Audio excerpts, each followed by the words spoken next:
Bwana Juma Lokole tumeweza kuona amefika tayari katika hospitali hiyo kwa ajili ya kuweza kumuona Zuchu. Kiukweli limekuwa jambo zuri kwa upande wake, na kila mtu alitamani sana kuweza kuona kila kitu kwa upande wa Zuchu kinakwenda kuwa sawa kama ilivyo ada. Mashabiki wengi wameweza kufurahia na kuweza kunena vingi na kusema ya kwamba Mwenyezi Mungu aendelee kuwa nanyi katika kila hatua ya maisha ambayo unayopiga. Tunajua kuna magumu, kuna mambo mengi ambayo mmekuwa mkiyapitia katika maisha yenu. Fanyeni kama ni changamoto katika maisha yenu. Lakini pia Juma Lokole aliweza kuzungumza akisema kwamba kiukweli nimejifunza mengi sana kupitia nyie, kwa sababu nyie mmekuwa watu wa kitofauti sana katika maisha yangu. Mmenifanya nimekuwa watu wa kipekee sana katika kila hatua ya maisha ambayo ninayopiga, na leo hii nimeweza kutambua umuhimu wenu kwa namna moja ama nyingine, na pia ninakiri kwa kila jambo ambalo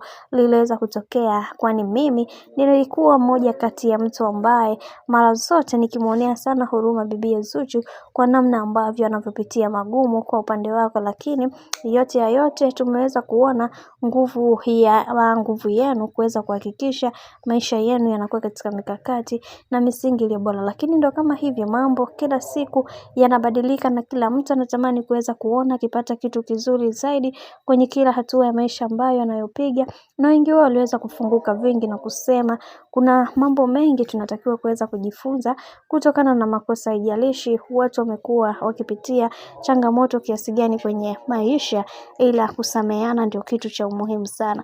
Kiukweli Juma Lokole aliweza kuongea kwa hisia kali na kumsihi sana bwana mkubwa Diamond Platnumz aweze kupunguza matukio kwa bibie Zuchu. Na kwa upande wa ndugu yetu aliweza kuongea na akisema ya kwamba mimi naamini kila kitu kiko sawa, tutamalizana na mwenzangu na maisha mengine yatakwenda vile ambavyo inavyostahili.